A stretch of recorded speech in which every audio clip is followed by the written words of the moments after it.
Who's that? Oh my gosh, I have so many pop-ups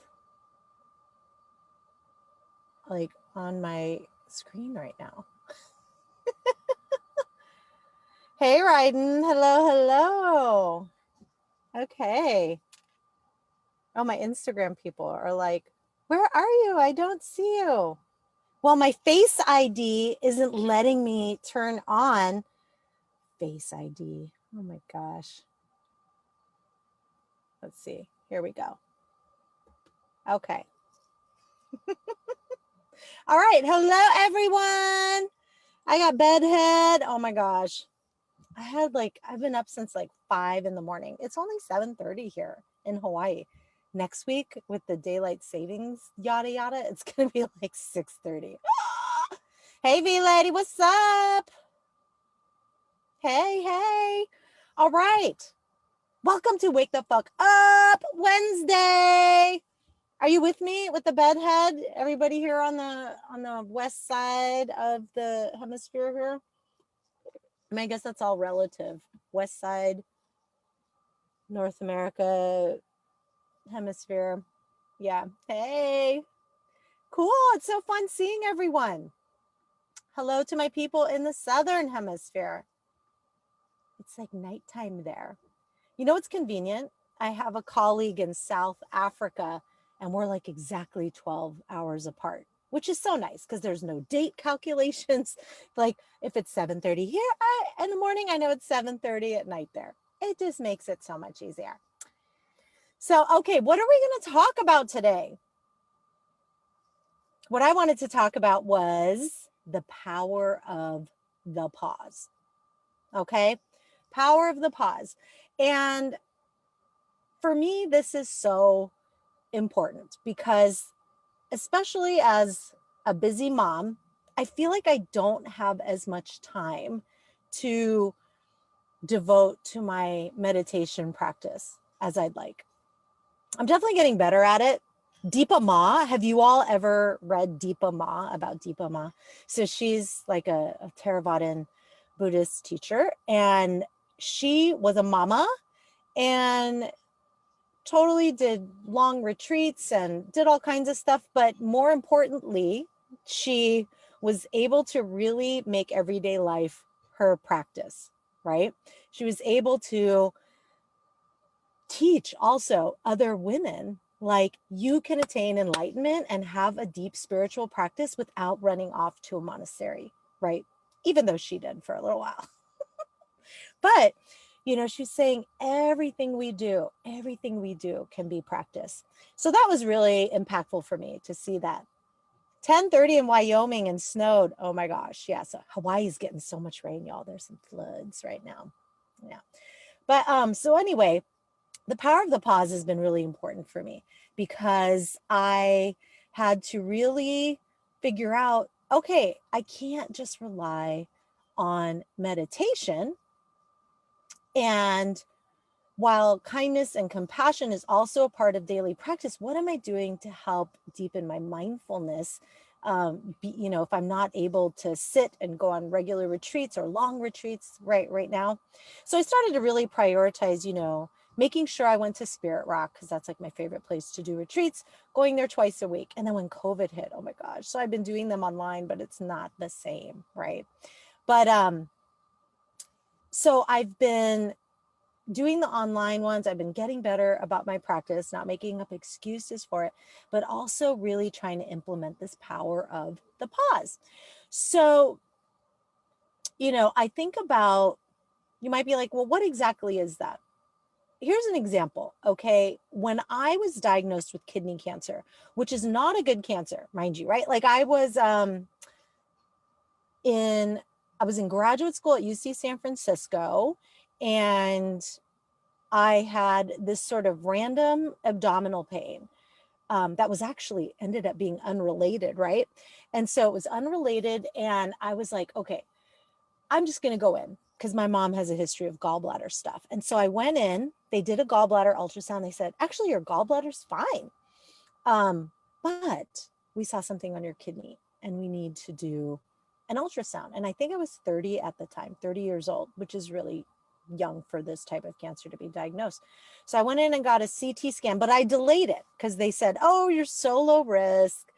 But we need to do a CT scan. And I was like, well, I'm going to kind of defer all that radiation for now. But by the time I ended up getting it, I think it was like 3 months after the ultrasound or something, they saw kidney cancer. And I was in the family nurse practitioner program at UCSF at the time. And I was like, oh, this is not good. Because what I knew about kidney cancer was 5% 5-year survival rate, which is kind of shitty. That means after 5 years, only 5% of people are alive. And that was then. I haven't kept up to the statistics of what that is now. But so I found this out like late at night because I was a student at UCSF. I knew some doctors and they looked up my study for me and told me, at night before I was going to bed so that I didn't have to wait weeks for an appointment or days for an appointment. And I remember I got this wave of nausea and I was like, I'm going to vomit. Like, I just feel so sick. I can't believe this is happening to me. I always worried about this, right? I was a little worrier as a kid. And then I just said, we're going to beat this shit. So I started looking up online, all right, how is this treated? What's the best way to address this? Oh, okay, I'm going to need surgery. Where's the best place to get the surgery? And just kind of tracking all that. But thank goodness, at that point, I'd been meditating since I was 18. So I was like, hold on, girl. Slow down for a minute. What's going on here? Let's take a pause, right? And so I did. And I sat there in the stillness. I closed the computer and a wave of a void sort of washed over me. And I just started crying. I just felt so afraid with this cancer diagnosis, right? And I felt alone. I was living in the basement of my friend's house. My husband at the time, he had moved to Southern Oregon to start his practice. And so we weren't seeing each other as often as we'd have liked. It was still, we could drive to see each other because I was in Northern California at UCSF. So it was only a few hours drive, like 4.5 hours or so. But anyway, and I just started sobbing. And then I went upstairs to my friends and I knocked on their door. They were just getting ready to go to bed. And they said, come on in. And these were my longtime college friends. So I crawled into bed with them. And I just said, you guys, I just found out that I have cancer. And they just held me and I cried. And even though pausing created some space that let some really difficult emotions come in, it's what I needed, right? We are in a society that's so much about do, taking action. We have a problem. What are you going to do about it? Let's do something about it. And I'm really good at solving problems. So inherently, that's where I go. I really enjoy solving problems, actually. But we really need to learn to practice taking this pause, especially in times of stress and when we're triggered, when we're hooked, as Pema Chodron likes to say, right? The power of this pause in helping us to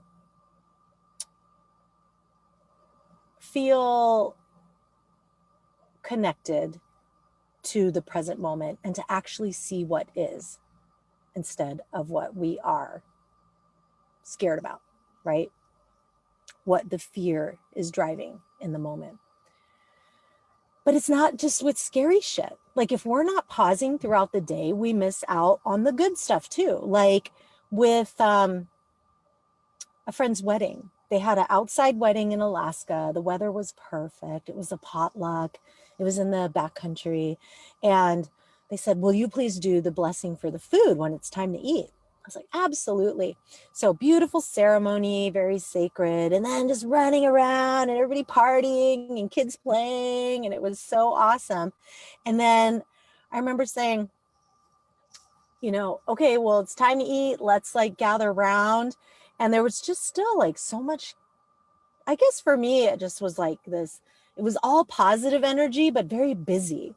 And I was like, you know what? Hold on. Let's just take a pause here and realize what's happening right now. A sacred union between two people, our community coming together in this beautiful place, right? And we could hear, I remember we took a pause and we could hear kids laughing, we could hear birds, we could hear the wind. And without the pause, sure, it would have been like, yay, everything's still fun, everything's still going, we're going to eat now, yay, right? Like, bless the food, let's eat, right? But when we take the time for the pause, it's so much more magical, right? We take that just a few seconds. I mean, I literally think it was like 20 seconds, 30 seconds. Everything settles down and we become aware of what is. So, you know, the pause though, we avoid it because it creates a lot of anxiety for us usually, right? We often think, oh my gosh, I don't want to slow down, because when I slow down, that's when the uncomfortable feelings arise, right? And so we tend to stay busy, busy, busy because we don't want to feel those difficult emotions. And, you know, oftentimes with the busyness, we are taught to value that in our culture.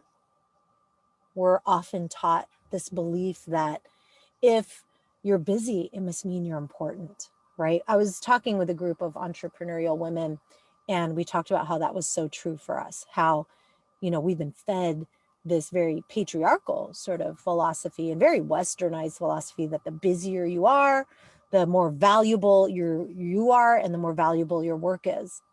You know, I remember when I was working for this one outdoor company, I was training. I was the youngest person they'd hired at that point, and ever hired. And I was out there, I carried my books for school because I was still in college at the time. I carried not just what everybody else was carrying, but like my big ass, fat ass psychology books. And I carried that. I went out there and I would work really hard, and then I'd study, and then I'd go to the riverbed and I would just like lie there on the hot river rocks, the hot granite river rocks with the river rolling by, and I would just soak in the sun and just relax. And I remember one of the instructors walking up to me, one of the trainers, and he was like, "What are you doing?" I was like, "I'm just enjoying the day's awesome." And he's like, "Huh." So anyway, later we get our evaluations, and this guy's like, "I'm concerned because it seems like you're just in this job for the fun. Like, after that day we had, you just came and laid by the river." And I was like, "Oh, was there something else that I was assigned to do that I didn't do?" He was like, "No, I just have this concern." And I'm like, that is so fucked up. Now, I'm also half Filipino. And so in Filipino culture, like that's just not how we roll either in terms of being obsessed about always doing something. But I remember talking to one of the other trainers after, and I said, is this something I should really be concerned about? And they were like, no, that guy's an asshole. Don't even listen to what he said. But it's just an example of how so many of us are trained to think that if only if we're busy are we contributing, only if we're busy are we a valuable member of the team, only if we're busy all the time does it mean we're getting shit done. You know, underlying that is a bit of the Protestant work ethic that this country was founded on. But yeah, I mean, there's a lot of that in our country, right? Hey, Bianca, Wonder Wild Worlds. Hey. So, Anyway, we have this problem really as a country, as a culture, and then beyond the United States, just as it's spreading, right? People are getting pissed. People that lived in cultures where pausing was valuable, right? The siesta, it was part of the culture, you know. Many countries in Europe, things shut down for a few hours in the middle of the day.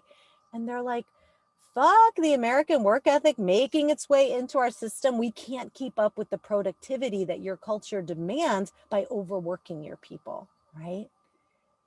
And so we need to build in this pause intentionally. There's a very physical need. We pause very naturally when we sleep at night, right? We pause very naturally. Our mind, when we sleep, it's how our mind can sort of integrate everything. Our body heals itself. We need that pause. Without that pause, we literally go crazy and our body fails us and we get sick, right? We need this pause as human beings. It's a rebellious act to take a pause in this culture. So one level of that is the rest. That's why I love nap ministry. You should follow them on Instagram, right? Napping as a revolutionary act, because we get worn down by the grind, being told we need to do. We don't have enough energy left for the cause, right? For the causes that we care about. We don't have enough energy to be paying attention to social justice issues, to the needs of our friends and community, because we're so damn tired. So on that one level, we need to pause and take more time for that, nourish our bodies and minds. But then also as our mindfulness practice, we cultivate the pause throughout the day to remind ourselves of what really matters. Not this very important paper on the computer, not this very important assignment that we've been given, right? But the moment.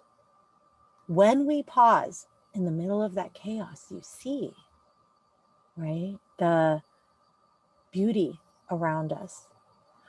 Or you notice the suffering of someone that you may not have noticed. Do you all know about the Good Samaritan study? So the Good Samaritan study is when, I want to say, it was a school of theology, maybe Princeton, I can't tell for sure, but it was a school of theology on the East Coast there. And they did a study where they assigned the students, and remember, these are graduate theology students studying the story of the Good Samaritan. They assigned them to different groups. One had a sense of urgency that they were running late, like they were told they had to be at a place to present on this quickly, right? Then the other group wasn't. They were told, you get there, then you'll do your presentation type of thing, right? Less urgency. And then they had planted someone that was in need, right? I think it was a homeless person who was asking for help. And the theology students that were teaching on the Good Samaritan that thought that they were needing to rush right on by without stopping. And the students that didn't have that sense of urgency behind it stopped. The statistically significant difference. So we can see here how important that is, right? With being able to pause and look around and notice the beauty of what is, but also notice, what am I not seeing? Is there someone suffering that I could help? Oh, am I feeling anxious right now? Why? Maybe I should pay attention to that. What is my body's wisdom telling me about being anxious right now? So, you know, if our life is too packed with activity, if there's no pausing, we don't have space for that flow of wisdom and love and creativity to move through us, right? So we've got the issue of the human doing versus the human being as more valuable in many cultures, right? But we're also sort of impacted by our limbic brain, right? The reptilian brain that basically is always looking around, thinking that there's something wrong or thinking that it has to protect us from something. And this served us well in a survival mode, right? but it kind of messes with us in day-to-day life, because instead of pausing and allowing the discomfort to come in, it sees the discomfort as dangerous. Like, why are we doing this? This doesn't feel good. This is unsafe. But also, if we're doing something, it means we're watching out and we're being safe, right? Or are we missing out on something? What am I missing out on? I need to do stuff. I mean, that was me for a long time with FOMO. Like, oh, I want to just pause right now. Hey, do you want to go do this hike? Okay, yeah, I guess I'll do the hike because I don't want to miss out on that, right? Or I just want to pause right now, but there's that podcast episode I really want to listen to. Or I just want to pause right now, but there's that book I really wanted to get to. And so those are two common ways that it's so challenging to not practice the pause, right? So how do we do this? How do we create that pause? We want to first set the intention that we want to pause. We tell our brains and our souls, I want to be able to pause more throughout the day. We set that intention, the aspiration to do that, right? Because that's how we end up starting. We declare that it's important to us. Say, may I have more times throughout the day where I pause? You can also set reminders like on your phone, right? Or your, like some people have apps that sort of pop up and remind them to be mindful, right? To take a pause. When I was living in Ashland at Kagyusuka Choling, I remember the lamas there, they taught the 2 breath meditation. And they'd say, just throughout the day, just stop for 2 mindful breaths. I mean, let's just do that right now. 2 mindful breaths. Just stop for a minute. And take a mindful breath in, feeling the air pass through your nostrils, up your nose, down the back of your throat, feeling your lungs. And then exhaling. And one more.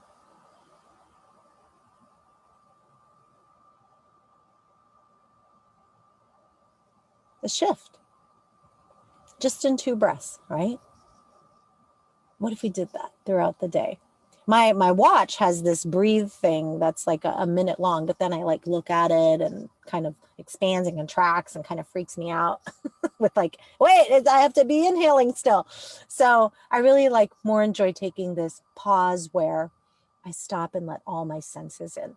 So one important thing you can do is pick a habit trigger. So like something that will remind you to pause. Like I will do it every time I sit down at the desk again, right? Or I will do it every time I wash my hands, or every time I put on hand sanitizer, or something like that. Something that you're doing throughout the day, going to get a glass of water, going to make some tea, whatever it is. Oh, let me remember to take a pause right now, right? And be mindful that when you do take the pause, it's not always going to be this beautiful, serene thing where we hear the birds and see the rainbows and shit. Some challenging emotions might arise, and that's okay, right?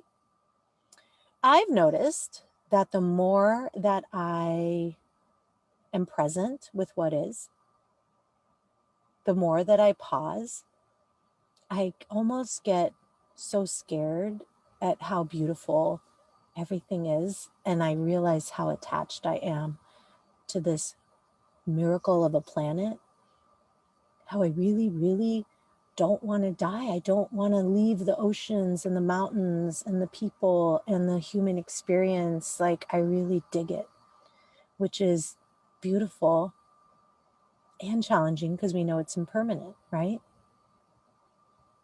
And so I've noticed that the more I pause, I cry more.